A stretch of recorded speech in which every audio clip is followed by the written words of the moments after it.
Welcome back everyone to another Foxtecc tutorial. This time we take a look at how you can stop Duolingo vibration on your Android phone. So I'm gonna get inside the app right away. You can see that it greets me with all of the intro and everything, right? And as you can see, I'm in this main page. So in order to get to these settings or preferences, you need to click on the three dots button in the bottom right portion of the display like this and proceed to the profile section. So as you can see, this is my profile. I can see some information about myself and so on, but in the top right corner of the profile you can click on the settings, which is indicated by the gear icon.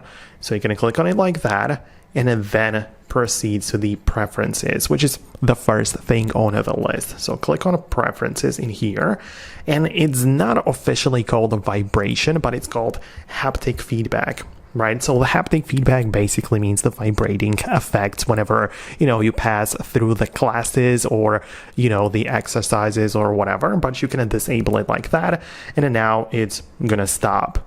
You can as well disable the sound effects, animations, motivational messages, listening exercises, friends quests, friend streaks, and so on, right? So as you can see, plenty of things which you can manage, but most importantly, we wanted to stop the vibration, so it's the haptic feedback. So yeah, let me know if you found this video helpful. By the way, very useful stuff. As you can see, I was trying to leave the app, but you need to actually click on the done button in the top right corner to actually save the changes properly. Because if I would just leave that way, the change for the vibration would not be saved.